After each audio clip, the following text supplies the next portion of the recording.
గురుగారు నమస్కారం అండి.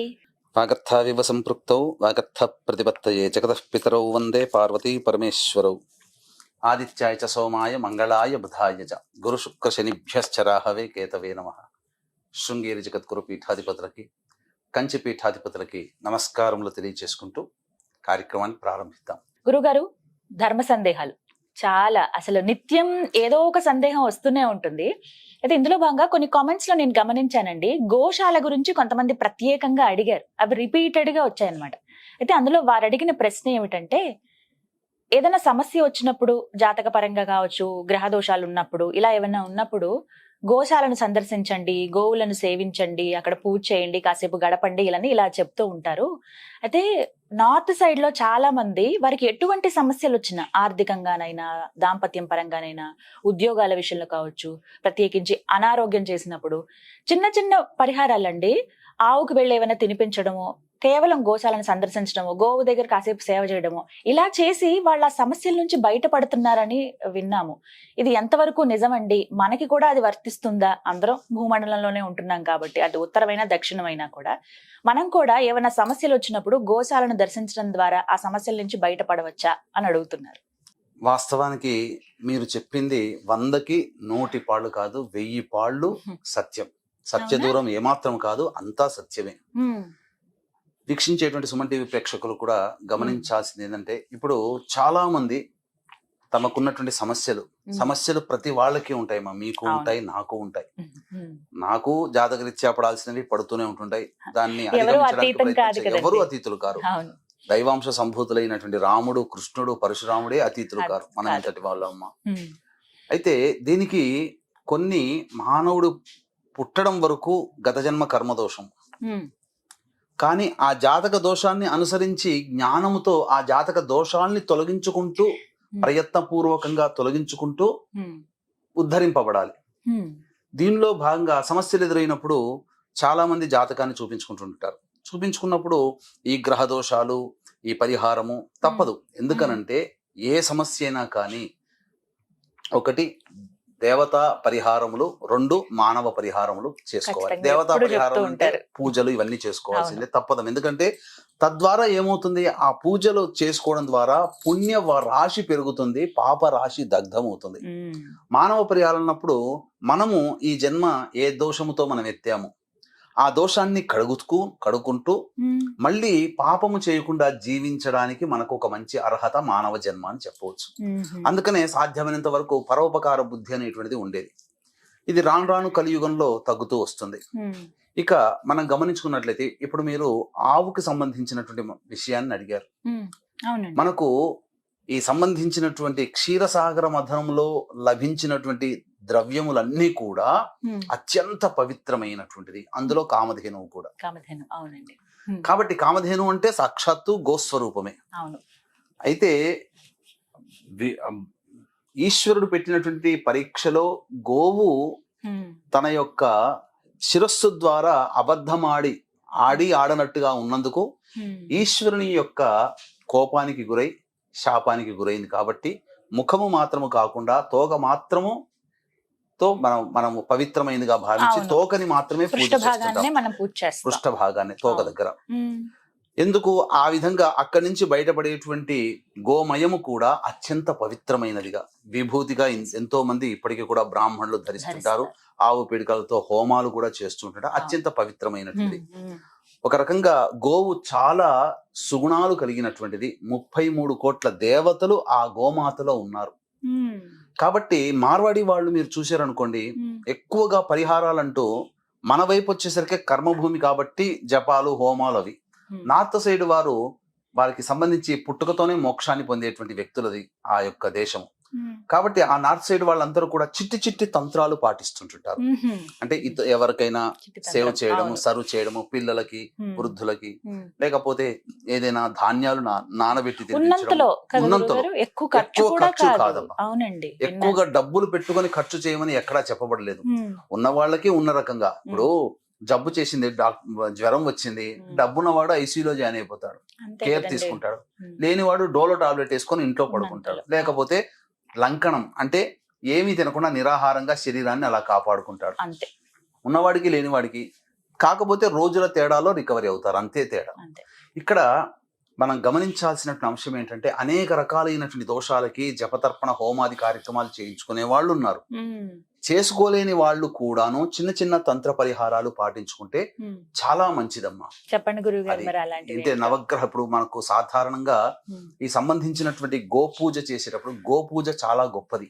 యజ్ఞ యాగాది క్రతువులు చేసేటప్పుడు దేవతల పూజ కంటే ఆ యజ్ఞాన్ని ప్రారంభించడానికంటే ముందుగా గోపూజ చేసి సకల దేవతల్ని తృప్తిపరిచి అప్పుడు యజ్ఞ యాగాది క్రతుల్ని ప్రారంభిస్తారు. ఈనాటికి అనేక గొప్ప పీఠాలలో చతురామ్నాయ పీఠాలలో గోపూజ చేస్తేనే తర్వాత వాళ్ళ దినచర్య ప్రారంభమవుతుంది. అవునండి, నేను కూడా చూసాను. ముందు ఖచ్చితంగా గోవు లోపలికి అడుగు పెట్టి ఫస్ట్ గోవే దర్శనం చేసుకుంటుంది కొన్ని క్షేత్రాలలో. మన గృహ ప్రవేశంలో కూడా బ్రాహ్మణుడు కన్నా ఇంటి యజమాని కన్నా ముందు గోవుని పంపిస్తారు. దూడతో ఉన్నటువంటి పెయ్యతో ఉన్నటువంటి దూడను పంపించి అదంతా కూడాను పవిత్రత. అందుకనే మీకు చూశారనుకోండి, పుణ్యము రాశి పెరుగుతున్నటువంటి వ్యక్తి యొక్క స్థితి ఎలా ఉంటుందనంటే, అనుకోకుండా అతిథులు వస్తే మనం అతిథి అభ్యాగత సేవ చేయాలి కదా, అనుకోకుండా పవిత్రమైనటువంటి గోవు గనక మన ఇంటి ముందర మిట్ట మధ్యాహ్నం వస్తే ఉన్నది నిలుచున్నది అనంటే ఉత్త చేతులతో గోవుని పంపించకూడదు. ఎంతో పుణ్యాన్ని ప్రసాదించడానికి ఆ దేవత స్వరూపము గో రూపంలో నీ ఇంటి ముందు వచ్చినట్టు లెక్క. అంతేకాకుండా ఈ రాటున గోమూత్ర సేవన సకల దివ్యౌషధము. మీరు గమనించుకున్నట్లయితే ఒక గోమూత్రములో ఒక సంవత్సరం పాటు గోమూత్రాన్ని సేవించినటువంటి వ్యక్తి యొక్క దేహంలో ఉన్నటువంటి సకల రోగములు బాధ నివారణ అవుతాయమ్మా. గోమూత్రములో బంగారం కలిసి ఉంటుంది. ఈ విషయం ఎవరికైనా తెలుసా? గోమూత్రంలో గనక చూస్తే చాలా తక్కువ శాతంలో బంగారం ఉంటుంది, హిరణ్య రూపం. నాకు తెలిసి నా బంధువుల్లో ఒక అబ్బాయికి చర్మ వ్యాధి వచ్చిందమ్మా. ఒళ్ళంతా దద్దుర్లు. ఎన్ని డాక్టర్లు చూపించినా అసలు ఈ అల్లోపతి కానీ ఆయుర్వేదంలో కానీ ఏది కానీ అతనికి నివారణ జరగలేదు. ఒక మహానుభావుడు చెప్పి, ఒక 6 నెలల పాటు నీవు గోమూత్రాన్ని సేవించవయ్యా, తప్పకుండా నీకు ఉన్నటువంటి రోగం నయమవుతుందంటే విడవకుండా ప్రతిరోజు సూర్యోదయానికి కాలకృత్యాదులు తీర్చుకోగానే గోమూత్రాన్ని సేవ చేయడం ద్వారా అతని శరీరము నార్మల్ గా అయిపోయిందమ్మా. ఇది నాకు వ్యక్తిగతంగా కలిసినప్పుడు నేను అడిగినప్పుడు చెప్పినటువంటి మాట ఇది. సత్యం సత్యం సత్యం. ఎలాంటి తీర్థంలాగా అలా తీసుకో. అంటే గోమూత్రాన్ని తీసుకునేటప్పుడు కూడా ఒక నియమం ఉందమ్మా. గోవు రాగానే మన మూత్రము పోస్తున్నప్పుడు మొట్టమొదలు పడింది తీసుకోకూడదు. మొట్టమొదలు పడింది కాకుండా ఒక 2-3 సెకండ్లు వదిలేయాలి. మనం 5 సెకండ్లైనా వదిలేయాలి. తర్వాత ఉన్నదాన్నే పట్టుకోవాలి. మళ్ళీ ఆఖరి దాన్ని పట్టుకోకూడదు. మధ్యలో సమయంలో ఉన్నదాన్ని పట్టుకొని సేవ చేస్తే చాలు. అందుకనే ఇక్కడ అనేక పుణ్యకార్యాలు చేస్తున్నప్పుడు గోమూత్రము, గోమయము, ఆవు పాలు, ఆవు నెయ్యి, ఆవు పెరుగు, ఈ 5 కలిపినటువంటిది పెడతారు. తద్వారా ఆ కార్యం చేసుకునే కార్యం అంతా కూడా పవిత్రత వస్తుంది. ముందుగా గోమూత్రం గోమయంతో అలికేస్తూ ఉంటారు. ఇంటి ముందర ఒకప్పుడు గోమయంతో అలికారు కాబట్టి ఏ చీమలు రాలేదు, ఏ దోమలు రాలేదు. ఇప్పుడు చైనా గోమయం వచ్చింది, చైనా ఆవు పేడలు వచ్చాయి. అంటే వాసన ఉండదు, రంగు ఉండదు, రుచి ఉండదు, కేవలం రంగు మాత్రమే కనబడుతుంది. అన్నిటికంటే ముఖ్యంగా సకల దోషాలు తొలగాలనుకున్నప్పుడు ఆవుకి కొన్ని తినిపించే సరిపోతుందమ్మా. అంటే ఇప్పుడు కాలసర్పదోషంతో బాధపడుతున్నటువంటి వాళ్ళు ఉన్నారనుకోండి, ముల్లంగిని రాహుకాలంలో తినిపించండి. సంతానం కోసం ఎదురు చూసే ఏ వారమైనా పర్వాలేదు, సంతానం కోసం ఎదురు చూసే వాళ్ళు, కాలసర్పదోషంతో బాధపడుతున్నటువంటి వాళ్ళు ముల్లంగిని, రాడిష్, దాన్ని ఆవుకి తినిపించండి. అలాగే సకలమైనటువంటి మానసిక చింతనతో బాధపడుతున్నటువంటి వాళ్ళు ఎవరైతే ఉంటారో తోటకూర, పాలకూర, ఆకుకూరలు తినిపించండి. ధనానికి సంబంధించినటువంటి బాధలు పడేటువంటి వాళ్ళు. అలాగే ఇప్పుడు జాతకాన్ని చూసినప్పుడు, ఇప్పుడు మీకు దశ బాగోలేదండి, శని మహాదశ, ఏల్నాడు శని నడుస్తుంది, శని మహాదశ బాగోలేదు, లేకపోతే ఇతరత్ర ఏవైనా కానీ గ్రహాలు బాగలేవన్నప్పుడు ఆ గ్రహాల యొక్క ధాన్యాన్ని డైరెక్ట్ గా చాలా మంది పోయి ఇస్తర్లో పెడితే తింటుంటారు, విస్తరాకుల్లో. అలా పెట్టకూడదు.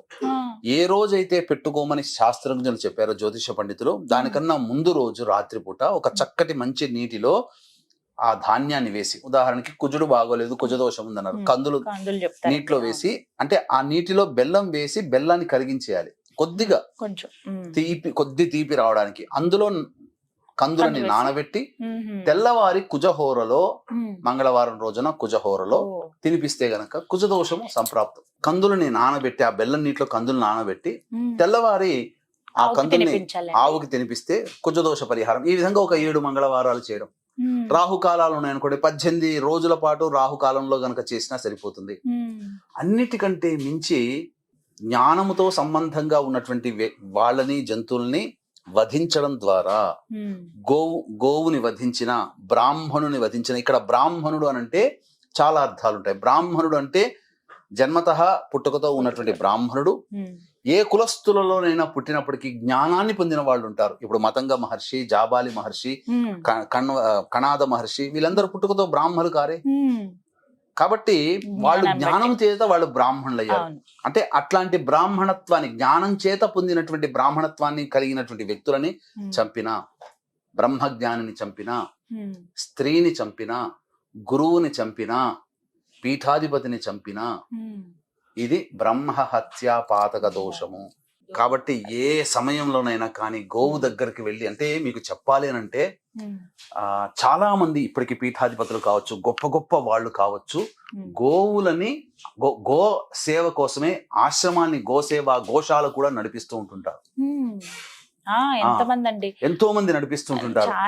కాబట్టి గోకి గ్రాసము ఇచ్చిన బ్రాహ్మణులకి అన్నదానము, లేదా దాహముతో, ఆర్తితో, ఆకలితో ఉన్నటువంటి వాళ్ళకి, ఏ కులస్తులకైనా అన్నదానము చేసినా చాలా ఫలితం వస్తుంది. తరతరాలు కూడా సంతోషంగా ఉంటాయని చెప్పవచ్చు. ఈ విధంగా గోకి తినిపించాలమ్మా. కొన్ని దేశాల్లో నేను విన్నాను గురుగారు, కౌ హగ్గింగ్ థెరపీ అట. వెళ్ళి కాసేపు ఆవున్న దగ్గర కాసేపు కూర్చున్నా, ఆవుకి కాసేపు ఏదైనా సేవ చేసినా, లేకపోతే జస్ట్ ఇలా పట్టుకుని కాసేపు ఉన్నా, అంటే ఇలా కౌలించుకుని ఇలా ఉన్నా కూడా వాళ్ళల్లో ఉన్న అశాంతి కావచ్చు, ఏమైనా రోగాలు ఉన్నా కూడా తగ్గుతున్నాయట. ఇంత కాస్ట్ అని చెప్పి ఈ థెరపీ అని ఇప్పుడు పెడుతున్నారట గురువుగారు. ఎందుకంటేనమ్మా ఆ గోవు నుంచి వచ్చేటువంటి ఉచ్ఛ్వాస నిశ్వాసాలు సంపూర్ణ ఆక్సిజన్ తో కూడుకునేవి. సూర్యనాడి ప్రచోదితం అవుతుంది గోవులో. అందుకని మీకు సూర్యనాడి ఎక్కువగా ప్రచోదం అవుతున్నటువంటిది ఆవులోనే. తద్వారా ఏమవుతుంది అంటే మనకున్నటువంటి ఈ సంబంధించినటువంటి అంతరిక్షంలో ఉన్నటువంటి విషవాయువుల్ని గ్రహించి దాన్ని మళ్ళీ ప్యూరిఫై చేసి మళ్ళీ బయటికి వదులుతుంది గోవు సూర్యనాడి ద్వారా. అందుకే మీకు ఆవు పాలు, ఆవు పెరుగు తిన్న వేడి చేస్తుందని అంటారు. అంటే అది చాలా ఆ దగ్గరగా ఉండడం వల్ల మనకున్నటువంటి ఆరా ఏదైతే ఉంటుందో ప్రతి మనిషికి, ఆరాలో బ్యాడ్ ఆరా ఉందనుకోండి, మనిషి రోగగ్రస్తుడు అవుతాడు, మజ్జుగా ఉంటాడు, ఏ పని చేయబుద్ధి కాదు. ఆ గోవు సమక్షంలో గనక ఉన్నటువంటి వ్యక్తికి ఆరా సరి చేయబడుతుంది. ఎప్పుడైతే ఆరా సరి చేయబడుతుందో ఆ వ్యక్తి అన్ని రకాలైనటువంటి ప్రాబ్లమ్స్ నుంచి విముక్తుడవుతాడు. రేకీ థెరపీలో ఇదే ఉంటుంది. అందుకనే మీరు గమనించుకుంటే ఏదైనా గురువు గారు ఉపాసన ఇచ్చినప్పుడు, మంత్రాన్ని ఇచ్చినప్పుడు, ఆ మంత్ర జపం చేసుకునే, పురస్చరణ చేసుకునే సందర్భంలో గో సమక్షంలో చేసుకుంటే 1,000 రెట్ల ఫలితం వస్తుందని అంటారు. అందుకనే గోశాలకు వెళ్ళి చేయమని అంటారు. గోవుల్ని కూడా మీకు పిడకలు, ఆవు పిడకలు, ఆవు భస్మం తయారు చేస్తారు కదమ్మా. చాలా మంది ఏం చేస్తారంటే తెలియకుండా ఆ యొక్క ఆవు పిడకలు చేసేటప్పుడు గోమయం పడగానే కింద పడ్డది ఎత్తుతారు. గుర్తుపెట్టుకోండి, ఎప్పుడైనా కానీ గోమయము పడుతున్నప్పుడు భూమికి తాకకూడదు. ఒక జబ్బ లాంటిది పట్టుకొని, లేదా ఒక తట్ట లాంటిది పట్టుకొని, అందులో పడుతున్నప్పుడు మనమే వెళ్ళి ఇట్లా పట్టుకోవాలి. పట్టుకొని అప్పుడు దాన్ని ఉండలుగా చేసి భూమికి ఎక్కడ తాకనీయకుండా ఎండవేడితో ఎండనిచ్చిన తర్వాత అప్పుడు హోమ ద్రవ్యంలో ఊకపట్టుతో కలిపి సకలమైనటువంటి పంచపల్లవాలు, మేడి, మర్రి, జువ్వి, మోదుగా, రావి, ఈ యొక్క సమిధలతో పెట్టి హోమము చేసి, సుగంధ ద్రవ్యాలు కలిపి హోమము చేసి, అప్పుడు ఆ యొక్క భస్మాన్ని గనక వాడితే ఆ భస్మాన్ని ధరించినటువంటి వ్యక్తి సాక్షాత్తు రుద్రాంశ సంభూతుడవుతాడు. సకల దేవతలతో నిక్షిప్తమై ఉన్నటువంటి శక్తి అంతా గోమయంలో చేరి, ఆ గోమయం ద్వారా మనం చేసుకోబడినటువంటి ఈ భస్మముని ధరించినటువంటి వ్యక్తికి ఈ విధంగా లలాటంలో ధరిస్తాడు కదమ్మా. ఈ లలాటంలో ధరించినప్పుడు బ్రహ్మ లిఖితం, లలాట లిఖితం రాస్తాడు. ఆ గోమయం ధరిస్తూ ఉండడం వల్ల ఆ లిఖితంలో ఉన్నటువంటి గండములు కానీ, దుర్యోగాలు కానీ అవన్నీ మాసిపోతాయి. గోవుకున్నటువంటి ఇంతటి శక్తి. అందుకనే పూర్వకాలంలో ప్రతి వ్యక్తి కూడాను విభూతి ధారణ చేసేవాడు. దానికి అవును. కులము అనేటువంటిది లేదు. అన్ని కులాల వాళ్ళు విభూతిని ధారణ చేసేవాళ్ళు. ఎప్పుడైతే విభూతిని ధారణ చేస్తారో ఐశ్వర్యం కలుగుతుంది. ఈనాడు విభూతిని ధరించడం కాదు, బొట్టు పెట్టుకోవడం కూడా మానేశారు మన వాళ్ళు. తద్వారా ఏమవుతుంది, ప్రతి వాడికి పొద్దున్న లేస్తే డబ్బుతో పని, డబ్బుతోనే సమస్యలు. ఈ విధంగా ఉన్నాయి. ఇంతటి గొప్ప విశిష్టత కలిగినటువంటి గోవుని మనం చులకన చేసేసుకొని మనం దూరం చేసేసుకున్నాం, విలువ తెలుసుకోలేకపోతున్నాం. చాలా మంది ఇప్పుడు గోవు అనేసరికి జెర్సీ ఆవుని కూడా గోవు అనుకుంటున్నారు. నాటు ఆవులే గోవులుగా తీసుకోవాలి. దేశవాళీ గోవులు, జెర్సీ పాలు, జెర్సీ ఆవులు మన సంబంధించినది కాదు, క్రాస్ బ్రీడ్ అయినటువంటి ఆవులు. కాబట్టి ఆవుని ఎలా గుర్తు పెట్టుకోవాలంటే మూపురం ఉంటుంది. జెర్సీ ఆవులకి మూపురం ఉండదు, ఇలా ఫ్లాట్ గా ఉంటుంది పైన. కాబట్టి జెర్సీ ఆవు కాకుండా దేశవాళీ ఆవులు. అందుకనే దేశవాళీ ఆవులు 2 లీటర్ల కంటే ఎక్కువ. జెర్సీ ఆవులు 10-14 లీటర్లు ఇస్తుంటుంటాయి. తెలియక అవే ఆవు పాలని మనం తాగుతుంటుంటాం. వాటికన్నా ఇది శ్రేష్టం. అసలు చాలా మంది డాక్టర్లు కూడా ఇప్పుడు ఆవు పాలు తాగొద్దండి, వేడి అని అంటారు. మరి పూర్వకాలంలో ఆవు పాలు తాగి వేడి చేయడం వల్ల ఏమవుతుంది, ఒంట్లో కొవ్వు కరుగుతుంది. మనం మామూలు పాలు తాగి కొవ్వు పెంచుకొని ఆ కొవ్వు అరగట్టు కొట్టుకోవడం కోసం జిమ్ములకు వెళ్ళి వాకింగ్లు చేసుకుంటూ వస్తున్నాం. ఆవు పాలు తాగితే అయిపోయి కదా, ఆ వేడితోనే మొత్తం కొవ్వంతా కరిగిపోతుంది. పైగా ఆవు పాలు తాగడం వల్ల 1 సంవత్సరం పాటు ఆవు పాలు తాగితే ఏం జరుగుతుంది తెలుసా అమ్మా? మనకు మెదడులో న్యూరాన్స్ అనేటువంటివి ఉంటాయి. అంటే ఆ న్యూరాన్స్ అనేటువంటివి ఏంటి, అవి కణాలు. అయితే జ్ఞాపక శక్తిని చిన్నపిల్లలకి ఎక్కువగా ఉంటుంది. మీరు గమనించారో లేదో, మనకుండదు.